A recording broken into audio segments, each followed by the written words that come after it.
चलो भाई next question number 4 पे आते हैं। अब देखो जरा इसके अंदर हम लोगों ने 3 क्वेश्चन का समाधान कर लिया।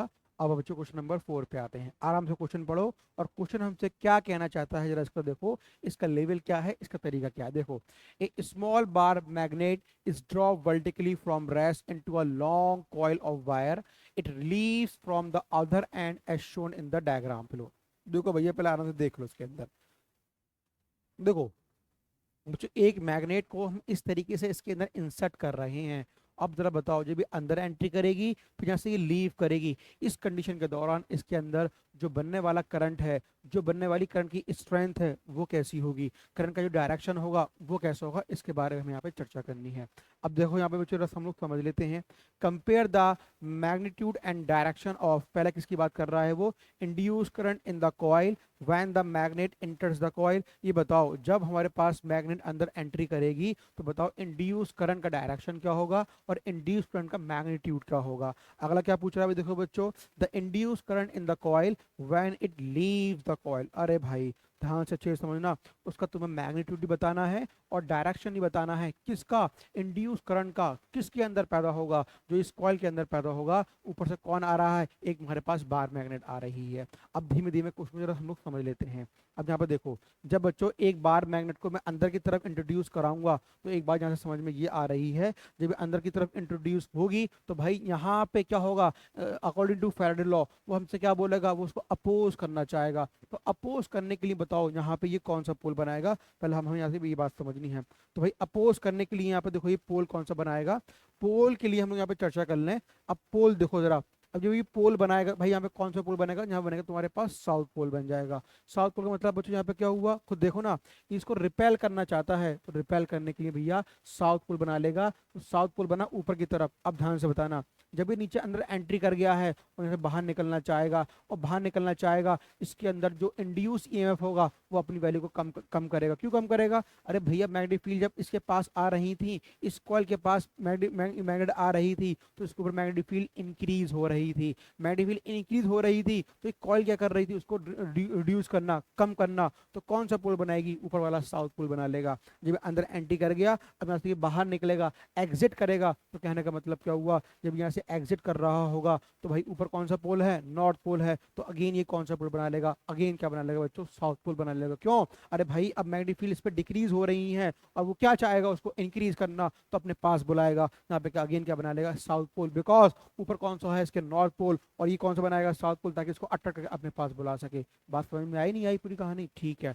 अभी पूछ रहा है हमसे, बताओ बच्चों कि जहाँ पे क्या क्या हुआ होगा, तो हमें बताना है कि मैग्नीट्यूड जो होगा या कुछ और होगा या कुछ और होगा। किसका, इंड्यूस करंट का। कहाँ पे ज्यादा होगा, ऊपर की तरफ या नीचे की तरफ, नीचे की तरफ ज्यादा होगा। क्यों, जब ये दूर जाना चाह रहा होगा तो ये इसको अपोज करने के लिए अपनी मैग्नेटिज्म को इंक्रीज कर रहा होगा कि भाई मेरे पास आ जा। तो एक बात समझ में आ गई। और दोनों तरफ का डायरेक्शन भी कैसा होगा बच्चों, ध्यान में रखो, ये एंट्री कर रहा है, यहाँ से ये एग्जिट कर रहा है। अब इसको तुम अपनी लैंग्वेज में किस तरीके से एग्जाम में लिख कर आओगे, और तुम्हें मैं इसकी पहले की लैंग्वेज दिखा दूँ तुम्हें कैसे करके लिख कर आना है इसके अंदर, है ना। चलो भाई यहाँ पर इसकी लैंग्वेज देख लो एक बार, कि इसका आंसर तुम्हें किस तरीके से लिख कर आना है अपने एग्जाम के अंदर। देखो भाई,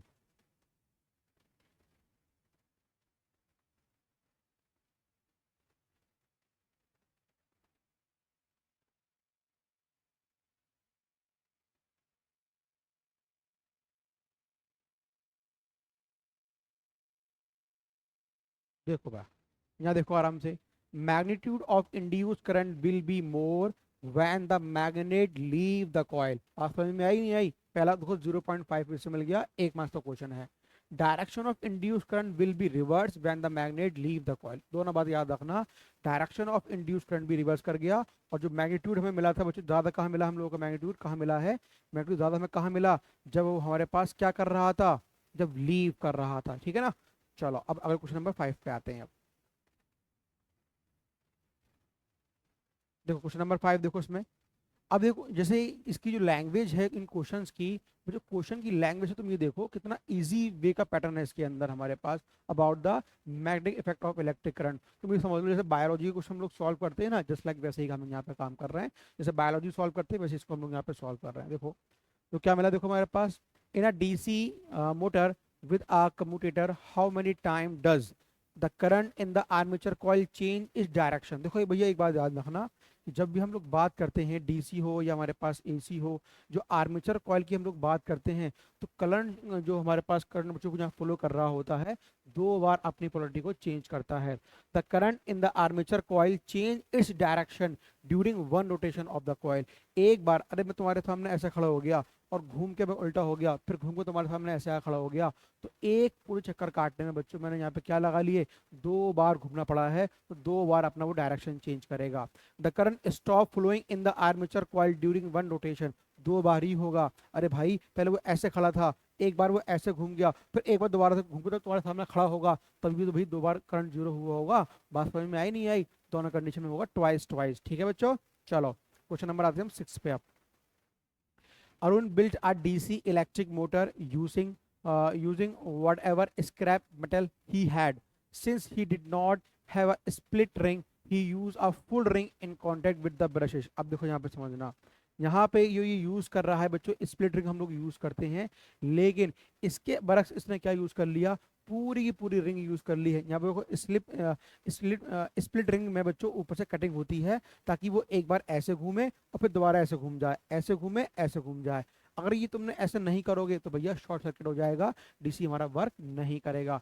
अब इसको लैंग्वेज में कैसे लिख कर आना है, मैं तुम्हें भी इसका आंसर दिखाऊंगा। क्वेश्चन नंबर 6 का लैंग्वेज तुम्हें कैसे लिख कर आनी है, ये लिख कर आनी है बच्चों कि when we use split in coil we use then we say that current is induced, but when we use full ring in a DC motor then the circuit become short circuit, है ना। ये हम लोग यहाँ पे लिख कर आएंगे। अब इसकी लैंग्वेज को कैसे फ्रेम करना है इसको भी हम लोग दिखाएंगे अभी इसके अंदर, है ना। चलो भाई यहाँ पे आ जाओ, क्वेश्चन नंबर बात करते हैं हम लोग 7 की। अब देखो भाई क्वेश्चन नंबर 7 बहुत ध्यान से देखना कैसे करना है। क्वेश्चन नंबर 7 के अंदर स्टेप बाय स्टेप कहानी को आगे बढ़ाते हैं इसके अंदर। चलो भाई क्वेश्चन नंबर 7 पे आते हैं हम लोग। In 1820, Hans Christian Ørsted discovered that a magnetic field needle is deflected by a current carrying wire. For many years, he had expected to find a connection between electricity and magnetism. देखो बच्चों, ऑरिस्टिड ने first time बताया था कि किस तरीके से हम लोग कनेक्शन फाइंड कर सकते हैं about the electricity and magnetism. अब उसके बिहाफ पे इन्होंने ये एक्सपेरिमेंट अपना करा, और इसके अरेंजमेंट के बिहाफ पे हम लोग कुछ क्वेश्चन सॉल्व करने हैं। The figure below show how Oersted would have arrange his wire and magnetic needle in early experiment. ये हमने एक्सपेरिमेंट पूरा दे रखा है इस तरीके से। अभी देखो स्विच को वैल्यू मैंने ओपन कर रखी है। अब इनके एक्सपेरिमेंट के बिहाफ पे बच्चों हमें बताना है कि किस तरीके से हमें काम करना है। या अभी स्विच को अगर मैं ओपन कर दूंगा तो आपको बताना पड़ेगा कि नीडल कैसे डिफ्लेक्ट करेगी। आओ पहले कोई क्वेश्चन देखें, क्वेश्चन हमसे क्या पूछ रहा है। Draw a diagram to show the observation that Ørsted would have expected when switching on the current. If this hypothesis had been correct, जो भी इसने घटना बनाई थी कि वो सही थी या गलत थी, हमें एक डायग्राम बनाना है। बच्चों जरा देखो, इसके अंदर जैसे ही तुम लोग यहाँ पे इसको ओपन करोगे, इसका अगला डायग्राम देखो कैसे बनाया जाए। यहाँ देखो इसे, अगर इसके हम डायग्राम की बात करें बच्चों, यहाँ से देखो, यहाँ पे तुम यहाँ पे बल्ब लगा दोगे ऐसे जस्ट लाइक दिस, और यहाँ पे मैंने सिंपली ये बैटरी ऐसे करके लगा दी, है ना। और यहाँ से मैंने इसको स्विच को ऐसे करके ओपन कर दिया, ऐसे करके ये मैंने मैच कर दिया, और ये पूरी कहानी बच्चों ऐसे मिलके आ गई।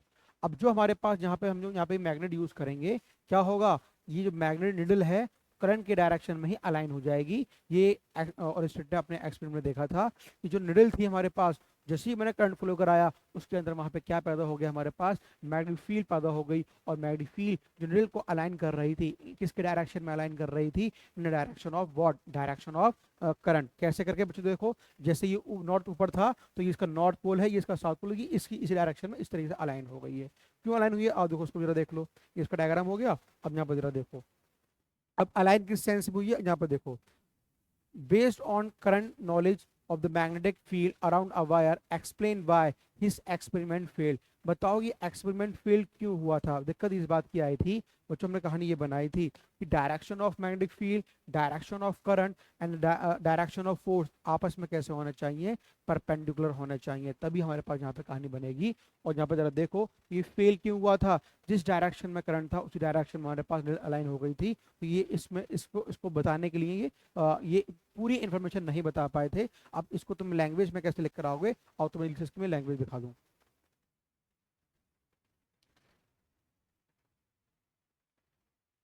बस सिंपल बेस क्वेश्चन है लैंग्वेज टाइप से, तुम्हें लैंग्वेज क्या लिख कर आनी है ये ध्यान रखना इसके अंदर। अब जैसे हम लैंग्वेज की बात करेंगे, अब पहले देखो उसकी पहले लैंग्वेज समझ, देखो सिंपल जरा देखो लैंग्वेज, ये तुम्हें पहले यहाँ पे ये एक्सपेरिमेंटल 1 मार्क्स तुम्हें इस पर मिल जाएगा। सिर्फ क्या बनाने पे, तुम सर्किट को बंद कर देना और तुम्हें सिंपल क्या मिल जाएगा यहाँ पे, बार मैग्नेट उसी डायरेक्शन में अलाइन हो जाएगी। अब अगले क्वेश्चन पे आते हैं, जरा देखो the magnetic field due to current carrying is perpendicular to the wire.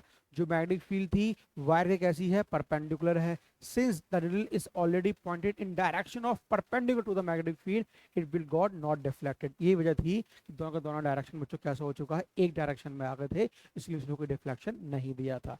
ठीक है, चलो भाई आ जाओ सेकंड के अंदर लिखे। चलो अब देखो, जब भी क्वेश्चन हमारे पास ऐसे आ जाएं, चाहे मैग्नेटिज्म से आए, चाहे ह्यूमन आई से आए, चाहे किसी भी लेवल पे आए, बस हमें ये देखना है क्वेश्चन हमसे कहना क्या चाहता है, तभी हम क्वेश्चन का बच्चों समाधान अच्छे लेवल पे कर पाएंगे। और जरा देख लो क्वेश्चन नंबर 8 पे आते हैं। Observe Madhu and Rahul circuit shown below. एक सर्किल बच्चों मधु ने बनाया है, एक राहुल ने बनाया है, इनके बिहाफ पे हमें इन्फॉर्मेशन निकालनी है। अब जरा देखना, अब सर्किट चेक कर लो। जो मधु ने अपना स्विच ज्वाइन करा है बच्चों, वो कहाँ से करा है, न्यूट्रल वायर से करा है। और राहुल ने जो ज्वाइन करा है वो कहाँ से करा है बच्चों, राहुल वायर किससे करा है, लाइव वायर से करा है। किसने अपना स्विच उससे करा है। अब जरा देखना इसके अंदर, अब क्वेश्चन क्या पूछ रहा है, in which circuit will the bulb glow when the switch is close explain by. जैसे बच्चों हम स्विच को ऑन करेंगे, जैसे हम लोग स्विच को लगाएंगे, तो इनमें से कौन से सर्किट ऐसे होंगे, जब ये स्विच बंद कर दे, स्विच आप लोग बंद कर दोगे, तो इनमें से ऐसे कौन से सर्किट हैं जिसमें से बच्चों बल्ब जल सकते हैं। तो आप लोग क्या बोलोगे, जब तुमने दोनों स्विच को लगा दिया तो दोनों कंडीशन में तुम्हारे पास बल्ब ग्लो कर जाएगा। तो क्या बोलोगे, इन बोथ द कंडीशन, है ना। चलो भाई अगले जरा चेक कर लेते हैं और बात करते हैं नेक्स्ट वाले। Both Madhu and Rahul open switch in their circuit to change the bulb, for whom will changing the bulb be safe and whom will be dangerous, explain. देखो भाई पहले यहाँ पर देख लो पहले ना, अभी ये लोग ना बल्ब को चेंज कर रहे हैं, मतलब खराब हो गया है, बल्ब को चेंज कर रहे हैं, तो किसके लिए सेफ है और किसके लिए हार्मफुल है, हमें ये बताना है। भाई जरा देख लो, जो हमारे पास कौन है, राहुल है, मधु है। मधु ने देखो बच्चों क्या कर रखा है, मधु का जो बल्ब है वो सीधा लाइव वायर से कनेक्ट है। अगर वो स्विच ओपन करने के बाद भी बल्ब को चेंज करेगी, लेकिन यहाँ से तो करंट फ्लो कर ही रहा होगा क्योंकि लाइव से कनेक्ट कर रखा है। लेकिन इसलिए मधु हमारे पास डेंजर में है, ना कि राहुल डेंजर में, क्योंकि जो इसका वायर स्विच कनेक्ट था लाइव से ही हटा दिया इसने, तो यहाँ पर करंट फ्लो नहीं कर सकता है। तो कहने का मतलब क्या हुआ, Madhu is in danger and Rahul जो है बच्चों बिल्कुल सेफ है। एक्सप्लेन बाय, अभी तुम्हें इसका मैं आंसर दिखाऊंगा लैंग्वेज में कैसे लिख कर आना है। आई होप तुम्हें ये हल्की फुल्की सी बातें समझ में आ चुकी होंगी कि कौन डेंजर में है और कौन सेफली है। अब यहाँ पर आओ, देखो अगेन इस क्वेश्चन नंबर 9 में भी इन लोगों ने स्विच को लाइव वायर से जोड़ दिया है ना, तो ये होना भी चाहिए। In the circuit below in case of overload will the fuse protect the oven. देखो भैया फ्यूज को इन्होंने कहाँ जोड़ रखा है, न्यूट्रल वायर के अंदर। फ्यूज जोड़ता है लाइव वायर के अंदर। अरे भाई करंट की हैविली करंट यहाँ से तो फ्लो करेगा, तो फ्यूज यहाँ पर ज्वाइन होना चाहिए था, ताकि जब हैविली करंट आता ओवन को बचाने के लिए वो अपने आप को जला फुला कर राख कर लेता, और जहाँ पे करंट फ्लो नहीं, इसके पास हैविली करंट फ्लो नहीं होता, ये बच जाता। लेकिन इस कंडीशन में बच्चों फ्यूज उन्होंने यहाँ पे लगा रखा है, तो कहने का मतलब क्या हुआ, कोई फायदा नहीं होगा। और यहाँ पे आते क्वेश्चन पे आते हैं, अब क्या बोला है, विल द फ्यूज, नहीं फ्यूज प्रोटेक्ट नहीं कर पाएगा ओवन को और वो उसको डैमेज कर देगा, क्योंकि जो फ्यूज है वो स्विच यहाँ पे लाइव वायर में होना चाहिए था और लगाया कहाँ पे उन्होंने, न्यूट्रल वायर है, क्योंकि करंट तो लाइव वायर से फ्लो करेगा ना। आओ, if the oven has rating 30 ampere what should be the minimum rating of the fuse. ध्यान रखना, जो भी इंस्ट्रूमेंट हम लोग यूज करते हैं ना बच्चों, उसकी जो रेटिंग होती है, उसकी जो वैल्यू होती है, किसकी, जो भी इंस्ट्रूमेंट हम यूज करते हैं, जो जितना करंट अगर ले रहा होगा उससे ज्यादा करंट ही कौन लेता है, हमारा फ्यूज लेता है। तो अगर इसकी रेटिंग 13 एम्पेयर आ रही है, तो इसकी रेटिंग हमारे पास 14-15 एम्पेयर आएगी, इससे हमेशा ज्यादा ही आएगी किसकी, फ्यूज की rating as compare to oven से। ठीक है ना। चलो अगले क्वेश्चन पे आते हैं, देखो Kanika and Himani have set up a two coils PQ as shown below. The only difference between the two setup is the source of electricity. ठीक है ना। बस यहाँ पे देखो हम डीसी यूज कर रहे हैं, यहाँ पे हम लोग एसी यूज कर रहे हैं, है ना। और डीसी में जब गैल्वेनोमीटर लगाते हैं तो बच्चों वो पहले डिफ्लेक्ट करता है, फिर जीरो पे आ जाएगा। लेकिन जब एसी में हम गैल्वेनोमीटर लगाते हैं तो भाई एसी बार बार अपनी पोलैरिटी को चेंज करता रहता है, तो बार बार ही डिफ्लेक्शन करता ही रहेगा। किसका गैल्वेनोमीटर, हिमानी का, है ना। आओ जो क्वेश्चन पे आते हैं, state will the galvanometer indicate when the switch is close in both the setup. यही बता रहा है जब जैसे तुम इस स्विच को ऑन करोगे, स्विच को क्लोज करोगे, सर्किट पूरा कंप्लीट करोगे, तो गैल्वेनोमीटर में किस तरीके से डिफ्लेक्शन आएगा ये हमसे पूछ रहा है। तो भाई गैल्वेनोमीटर में जो डिफ्लेक्शन आएगा वो इसी बिहाफ पे आएगा भाई, कि जब ये डीसी का सोर्स है तो भाई स्ट्रेट करंट फॉलो करता है, जब करंट फॉलो करेगा तो डिफ्लेक्शन आएगा, और जब करंट बंद हो जाएगा डिफ्लेक्शन नहीं आएगा। लेकिन जब एसी फ्लो करेगा तो बार बार वो अपनी पोलरिटी को बार बार चेंज करता रहेगा, तो इस बार बार इसमें डिफ्लेक्शन आता ही रहेगा एसी के अंदर, ठीक है ना। आओ जाओ भैया क्वेश्चन नंबर 11 पे आते हैं अब। And induction cooktop work on the principle of electromagnetic induction, है ना। देखो बच्चों जो खाना बनाते हैं ना हम तो गैस यूज करते हैं, है ना। और ये कूप टॉप मतलब ये वाला जो पेस्टाइज का जो कुकर आता है ना, ये जो आता है बच्चों, ये ऐसे रख देते हैं, इससे माइक्रोवेव निकलती है और इससे हमारा खाना गर्म हो जाता है ना। अब देखो इसके बारे में बात कर रहा है ना, और ये डिपेंड करता है किस पे, इलेक्ट्रोमैग्नेटिक इंडक्शन पे, है ना। N alternating current flow through the coil and produce invisible high frequency alternating magnetic field and around this, है ना। When a vessel made of magnetic material is sprayed on the cooktop, the magnetic field produced by the coil penetrate the iron vessel and induce wherein the electrical eddy current and pan, हाँ देखो भैया यहाँ से eddy current निकलता है with the help of change of magnetic field, और जो इसको खाने को गर्म कर देता है ना। अब यहाँ पे आ जाओ, और जैसे इसमें देखो फ्लेम होता है, जो हम गैस यूज करते हैं ना, इसमें फ्लेम निकलता है, इसमें खतरा भी रहता है। मान लो मम्मी वगैरह बहन वगैरह खाना पका रहे हैं तो वो दुपट्टा पहने हुए हैं, तो दुपट्टा हो सकता हो फ्लेम में आ जाए, इसमें खतरा रहता है एज कम्पेयर टू इसके खतरे से, क्योंकि इसमें कोई फ्लेम नहीं है। और इसकी जो हीट है बच्चों ऐसे निकलती है ना, तो कुछ एटमॉस्फेयर में ऐसे ऐसे हीट जाती है, तो वो भी वेस्टेज हो रहा है इसके अंदर। लेकिन इसके अंदर ऐसा वेस्टेज नहीं होता है, जितनी हीट निकलती है सब इसके पास ही निकल जाती है हमारे पास, है ना।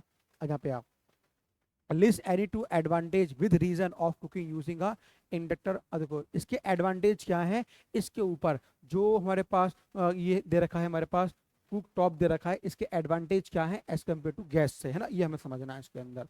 तो बच्चों यहाँ पे इसके एडवांटेज यही है जो मैंने आपको बताया। एक तो क्या है एडवांटेज है कि जो हमारे पास ये जो उसका फ्लेम है बड़ा ही फ्लेम बड़ा ही खतरनाक होता है, लेकिन इसमें कोई फ्लेम ही नहीं निकलता है। और क्या है, इसके अंदर थोड़ी बहुत हीट सराउंडिंग में चली जाती है, लेकिन इसके अंदर हीट सराउंडिंग में नहीं जाती है। और जरा इसका क्वेश्चन नंबर कौन दे रहा है, 11 का, जब हम लोग आंसर चेक करते हैं कैसे हम लैंग्वेज लिख कर आएंगे, है ना।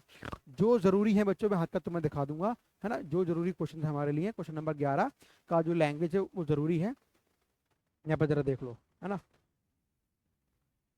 मैं बताओ देखो, देखो तुम क्वेश्चन नंबर 14 में जो था ना कनिका और हिमानी वाला, तो ऐसे लेकर आना ना। Galvanometer show deflection when switch is close and गुल गो टू जीरो, है ना। ये तो स्विच तुम पहले बंद करोगे तो डिफ्लेक्शन देगा, और हटा दोगे तो वो सीधा जीरो पे आ जाएगा। लेकिन हिमानी के जो गैल्वेनोमीटर था वो एसी से कनेक्ट था, जैसे ही क्लोज करो पॉइंट उसमें ऐसे ऐसे वो हिलता रहेगा, क्योंकि वो एसी का डिफ्लेक्शन शो कर रहा है ना। अब देखो इस पे आ जाओ, क्वेश्चन देखो इस पे आओ।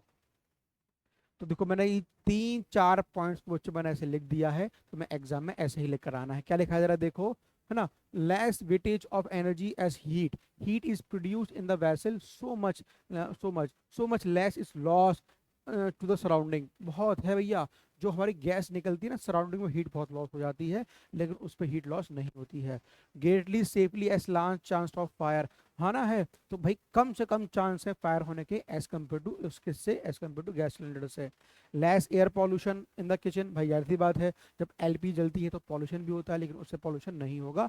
और लेस डेंजरस है कौन, हमारे कुक टॉप लेस डेंजरस होता है, कूक top does not gate heated, है ना। तो कूक टॉप जो हमारा लेस डेंजरस है एज कम्पेयर टू एलपीजी वाली गैस से, ठीक है बच्चों। चलो अब आते हैं नेक्स्ट क्वेश्चन की तरफ, क्वेश्चन नंबर आते हैं 12 की तरफ। तो आई होप ये क्वेश्चन नंबर 11 तुम लोगों को अच्छे से समझ में आ चुका होगा। आओ क्वेश्चन नंबर 12 की बात कर लेते हैं। चलो यहाँ देखो लिसा, क्वेश्चन नंबर नेक्स्ट पे आ जाते हैं। हम्म, चलो भाई क्वेश्चन नंबर 12 देखो, 11 तक हमने कर लिया, अब 12 की बात कर लेते हैं। क्वेश्चन नंबर देखो 12 हमसे क्या कहना चाह रहा है, देखो साफ साफ बहुत आसान क्वेश्चन है। क्या बोला है देखो, quadrupole pole magnet consist of group of 4 magnet and use in particle accelerator, है ना। पार्टिकल एक्सेलरेटर, 4 बार मैग्नेट को मैंने किस इस तरीके से अरेंज कर रखा है। तो भैया जो इमेज दे रखी है, 4 मैग्नेट दे रखी है, क्वाड्रल पोल बना रही हैं। इसके बिहाफ पे हमें बताना है what are the poles of the magnet at PQRS। PQRS पे पोल्स बताने हैं। भाई देखो ना, पी आर के अंदर मैग्नेटिक फील्ड जा रही हैं, क्यू एस से मैग्नेटिक फील्ड निकल रही हैं, तो मतलब क्यू एस हमारे पास क्या हो गया बच्चों, नॉर्थ पोल, और पी आर अंदर मैग्नेटिक फील्ड ले रहे हैं, वो कैसे हो गया बच्चों, साउथ पोल। ठीक है, चलो भाई क्वेश्चन नंबर आते हैं 13 पे। The figure show two magnet X Y are near to each other, their poles are not marked but the magnetic field lines are shown in the figure. बात समझ में आराम से इतनी आ चुकी है हमारे पास। अब खुद देखो बच्चों, जब इस वाली मैग्नेट को एक्स को तुम वाई की तरफ लेके जाओगे तो भाई बात समझ में आ रही है, ये आपस में रिपल्शन होगा या अट्रैक्शन होगा, पहले हमें ये बताना है इसके अंदर। अब देखो भाई, ये मैग्नेटिक फील्ड बाहर निकाल रही है, नॉर्थ पोल की तरह काम कर रही है, ये मैग्नेटिक फील्ड बाहर निकाल रही है, नॉर्थ पोल की तरह काम कर रही है। जब दोनों को पास पास लेकर आओगे तो इसमें क्या होगा बच्चों, रिपल्शन होगा, है ना। तो ये तुम्हें यहाँ पे लिख कर आना है। देखो, if magnet X is move toward Y as indicated by the arrow, will the two magnet attract और repel each other, justify your answer, बताओ, है ना। तो यहाँ पे क्या होगा, अट्रैक्ट होगा या रिपेल होगा, ये बताना है। क्या बोला बच्चों, रिपल्शन होगा, बिकॉज सेम पोल दिखाई पड़ रहे हैं जब एक्स को वाई के पास लेकर आओगे। ठीक है, चलो बढ़िया, क्वेश्चन नंबर आओ 14 की तरफ। देखो क्या बोल रहा है, a coil is connected to a galvanometer as shown in the image below. The galvanometer show a deflection to the right when the north pole of magnet is move towards the coil. अब देखो बच्चों, ये इसकी तरफ जा रहा है तो इसने राइट डिफ्लेक्शन शो कर दिया। State the deflection is the galvanometer when both the coil and magnet move with the right the same speed. देखो भाई क्या पूछ रहा है, जब इसको इसके पास लेकर आए थे ये ऐसे था, इसने ऐसे डिफ्लेक्शन शो कर दिया। अब हमसे ये क्या पूछ रहा है, जब इस मैग्नेट को उसके पास लेकर जाओगे तो जरा बताओ, जब ये इसके पास जाएगी तो अब इन दोनों को मैं सेम स्पीड से मूव करा रहा हूं, जब इन दोनों के अंदर कोई वेरिएशन नहीं आ रहा है तो डिफ्लेक्शन जैसा है वैसा ही रहेगा, कोई चेंज उसके अंदर नहीं आएगा। अरे रफ्तार में परिवर्तन अलग अलग करोगे, दोनों के बीच में इनकी वेलोसिटी अलग अलग करोगे तब डिफ्लेक्शन में चेंज आएगा, अदरवाइज जैसा है वैसा ही रहेगा। ठीक है बच्चों, चलो क्वेश्चन नंबर 15 पे आओ। एक current clamp is an electric. Clamp क्या होता है बच्चों, करंट क्लैम्प मतलब होता है एक ऐसा डिवाइस जो करंट की वैल्यू को मेजर करता है, just like ammeter. But ammeter में हम लोग तार को छीलना पड़ता है फिर लगाना पड़ता है, ये ऐसा नहीं है। ये मैग्नेटिक फील्ड के बिहाफ पे ही सेंस कर लेता है करंट की वैल्यू को, तो ये उससे बोलते हैं हम, देखो ये देखो, ये तार लगाया इस तरीके से और देखो यहाँ पे वैल्यू आ गई करंट की, जिससे बोलते हैं हम करंट क्लैम्प। इस electric device use to measure current in a conductor without any physical contact with the conductor part of the conductor. बिल्कुल सही बात है, जैसा दिखाई दे रहा है वैसे ही बोल दिया यहाँ पे। The current clamp has jaw that clamp around the conductor as shown below. जैसे फिगर में दे रखा है इसके हिसाब से हमें काम करना है। Some current clamp work on the principle of electromagnetic induction and hence can measure only alternating current.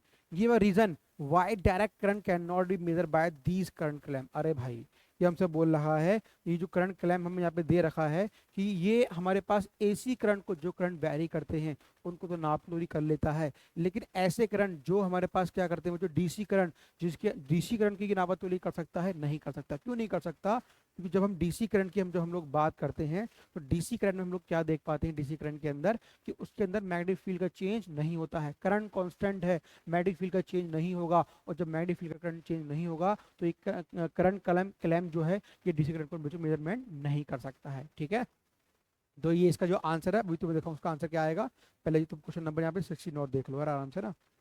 चलो भाई देखो, द इमेज बिलो, तुम्हें जो इमेज दे रखी है, क्वेश्चन देखो हमसे क्या बोला, इमेज जो दे रखी है ये देखो, और इसी इमेज के बिहाफ पे हमें ये 3-4 क्वेश्चन को सॉल्व करना है।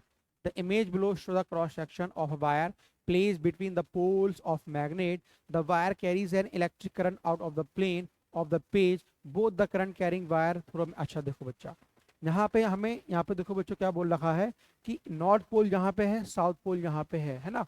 Electric current out of the plane, और जो करंट है, जो डॉट बनना है, out of the plane current भी फ्लो कर रहा है बाहर की तरफ, और ये मैग्नेट भी लगा रखे हैं। इनके बिहाफ पे हमें क्वेश्चन सॉल्व करना है। ये एक मैग्नेटिक फील्ड लाइन का जो एक चित्र यहाँ बना दिया है। अब देखो क्वेश्चन को सॉल्व करते हैं, है ना। Draw arrow on the magnetic field line to mark the direction of the magnetic field. देखो भैया, डायरेक्शन ऑफ मैग्नेटिक फील्ड दिखाने के लिए नॉर्थ से तुम्हारे पास ऐसे ही करंट निकल रहा है और बाहर की तरफ तुम्हारा करंट फ्लो कर रहा है, ऐसे मैग्नेटिक फील्ड मार रही है, और जब बाहर की तरफ करंट निकल रहा है तो बच्चों वो कैसे बना रहा होगा, कुछ जस्ट लाइक दिस, है ना। यहाँ पे ये क्या बना, कंसेंट्रिक सर्कल ऐसे बना रहा होगा, ठीक है। और तुम देख पा रहे हो दोनों को मिला के जो कंसंट्रेशन है वो लेफ्ट की तरफ ज़्यादा है एस के टू राइट की तरफ से, तो नेट फोर्स भी बच्चों कहाँ मिलने वाला होगा, हमें नेट लेफ्ट की तरफ, क्योंकि डेंसिटी ज़्यादा कहाँ दे रखी है, लेफ्ट की तरफ, टूवर्ड द जो करंट कैरिंग वायर के लेफ्ट की तरफ। और नेक्स्ट क्वेश्चन पे आते हैं। In the image above, the left side of X indicate a strong magnetic field. Yes, because वहाँ पे जो मैग्नेटिक फील्ड की डेंसिटी है वो ज़्यादा है, इसलिए हम लोग क्या बोलेंगे, वहाँ पे मैग्नेटिक फील्ड की स्ट्रेंथ भी ज़्यादा है। ठीक है। What is the direction of force acting on the current carrying wire? तो करंट कैरिंग वायर पे डायरेक्शन ऑफ फोर्स क्या होगा, हमसे ये पूछ रहा है। बच्चों जरा देखो, वेर इज द वेर अब यहाँ पे चेक कर लो, यहाँ पे जो डायरेक्शन ऑफ मैग्नेटिक फील्ड कहाँ जा रहा है बच्चों, देखो ऐसे कर्व कर रहा है एंड डायरेक्शन ऑफ करंट ये दिखाई दे रहा है। लेकिन फोर्स की बात हमसे पूछ रहा है, तो बच्चों हमें क्या करना पड़ेगा, अब हमें यूज करना पड़ेगा बच्चों फ्लेमिंग का लेफ्ट हैंड रूल। आओ देखो यूज करते हैं। देखो बच्चों क्या बोलता है, डायरेक्शन ऑफ फोर्स ये हो गया, मैग्नेटिक फील्ड कहाँ बच्चों कर्लिंग के अंदर इससे मूव कर रही है, and this is the direction of current, ये ऐसे जाएगा। तो ये अगर जो करंट कैरिंग वायर है बच्चों कहाँ है वो बाहर की तरफ जा रहा है, जो उसकी मैग्नेटिक फील्ड है वो कहाँ कर रही है, वो इस प्लेन में लाई कर रही है, और डायरेक्शन ऑफ हमें करंट का फोर्स का मिलने वाला होगा। या सिंपल ये समझ लो, जहाँ पे डेंसिटी ज़्यादा है और डायरेक्शन ऑफ द करंट हमें कहाँ मिल रहा है बच्चों, लेफ्ट की तरफ, तो क्या बोलोगे इसके अंदर भी, direction of force on the current carrying wire should be on the left side, है ना। नेम द स्टेट रूल्स, कौन सा रूल यूज करना है, फ्लेमिंग का लेफ्ट हैंड यूज करना है। ठीक है बच्चों, चलो अब देखो यहाँ पे देख लो कि क्वेश्चन नंबर 15 का, क्वेश्चन नंबर 16 का, अगर इसके हम आंसर को मैचअप कराएं तो किस तरीके से इसका आंसर हम मैचअप कराएंगे, जरा देखो इसके अंदर। क्वेश्चन नंबर 15 की हम पहले बात कर लें, फिर 16 की बात करते हैं। जरा देखो 15 में बच्चों क्या लेकर आओगे, in DC magnitude of current is constant, hence it produce a constant magnetic field, और constant magnetic field में induced current पैदा नहीं होता है। Current can be induced only by changing the magnetic field. Since DC current produce the constant magnetic field, it cannot induce current, and hence current lamp cannot measure DC। आगे बात समझ में, जो इस तरीके से तुम्हें ये ऑप्शन यहाँ पे लिख कर आना है। अब यहाँ पे यार देख लो, ये मेरा डायरेक्शन बनाया है मैग्नेटिक फील्ड का, है ना, और फिर क्या बोला, मेरे पास जो मैग्नेटिक फील्ड लाइंस हैं एस की तरफ ज्यादा है, बिकॉज वहाँ पे डेंसिटी ज्यादा है ना।